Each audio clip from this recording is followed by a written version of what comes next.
اعوذ باللہ من الشیطان الرجیم بسم اللہ الرحمن الرحیم۔ سورۃ البقرہ آیت نمبر 29۔ ہوا الذی، ہوا وہی ہے۔ ہوا ہم نے پڑھا تھا کہ اگر یہ لفظ کے ساتھ نہیں آتا، علیحدہ سے آتا ہے تو اس کا مطلب ہوتا ہے وہ۔ ہوا، ہما، ہم، ہننا اگر علیحدہ سے آتے ہیں تو اس کا مطلب ہے وہ، اور اگر ان کے آگے الف لام والا کوئی لفظ آ جائے تو اس میں تاکید پیدا ہو جاتی ہے۔ تو ہوا وہی ہے، اور آگے دیکھیں الذی میں الف لام شروع میں آ رہا ہے تو اس میں تاکید ہوگی وہی۔ الذی کا ہم نے پڑھا تھا جس کا مطلب ہے جس نے یا جو۔ الذی واحد مذکر کا صیغہ ہے۔ خلق پیدا کیا، خلق اردو میں بھی لفظ استعمال ہوتا ہے، جیسے ہم کہتے ہیں ساری خلقت اللہ تعالیٰ کی ہے۔ تخلیق اور خالق یہ سب لفظ اردو میں بھی استعمال ہوتے ہیں جو ہم معنی ہیں۔ لکم تمہارے لیے، لکم ہم نے پڑھا تھا لام اگر لفظ کے شروع میں آ جائے تو اس کا مطلب ہوتا ہے کے لیے، یا پھر اس کا مطلب ہوتا ہے یقیناً۔ ٹھیک ہے، لام کے دو معنی ہم نے پڑھے تھے، اگر یہ لفظ کے شروع میں آ جائے تو اس کا مطلب ہے یقیناً یا پھر کے لیے۔ اور آگے کم آ گیا، ہم نے پڑھا تھا کم، کما، کم، کننا، یہ اگر لفظ کے ساتھ مل کر آتے ہیں تو اس کا مطلب ہوتا ہے تمہارا، تمہاری یا تمہارے۔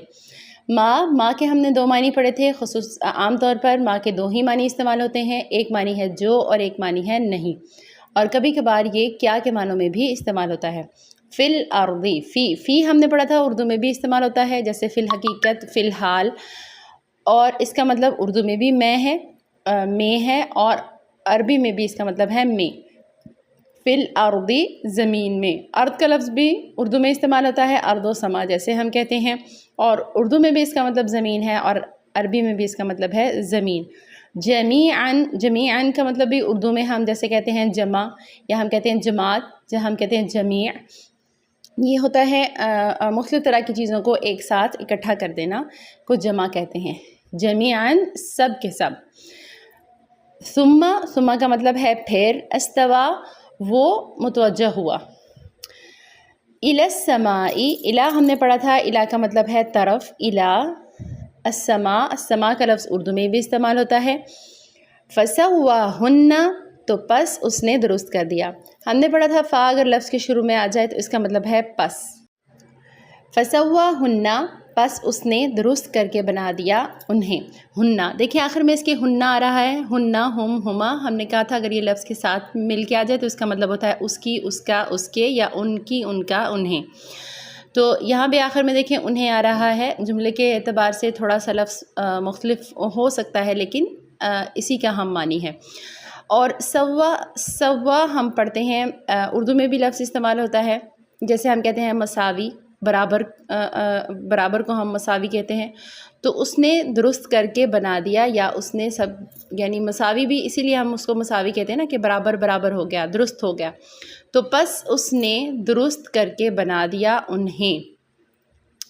اس کی ضمیر ہوا کی طرف جا رہی ہے، ٹھیک ہے، اللہ تعالیٰ نے بنا دیا انہیں۔ سبع گنتی کا لفظ ہے عربی میں، واحد، اثنین، ثلاثہ، اربع، خمسہ، ستہ اور سبع کہتے ہیں سات کو۔ سماوات آسمان، یہ جمع کا صیغہ ہے، ہم نے پڑھا تھا آتن مؤنث کی جمع کی علامت ہے۔ آتن، آت جو لفظ کے آخر میں یہ آواز پیدا کرے آت، یہ جمع مؤنث کی علامت ہے۔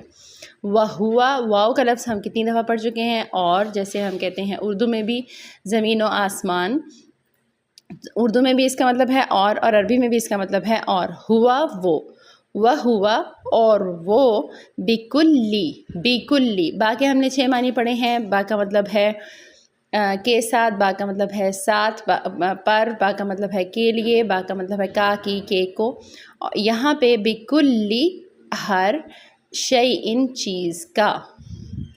شیئن بھی اردو میں بھی استعمال ہوتا ہے، پنجابی میں بھی حتیٰ کہ استعمال ہوتا ہے شے، ہر شے جیسے ہم کہتے ہیں۔ شیئن علیم کا صیغہ جو ہے وہ مبالغے کا صیغہ ہے، فعیل کے وزن پہ۔ خوب جاننے والا ہے، علم رکھنے والا ہے، علیم علم سے ہے، اور جیسے اردو میں بھی ہم علم کہتے ہیں، عربی میں بھی علم کا معنی جاننا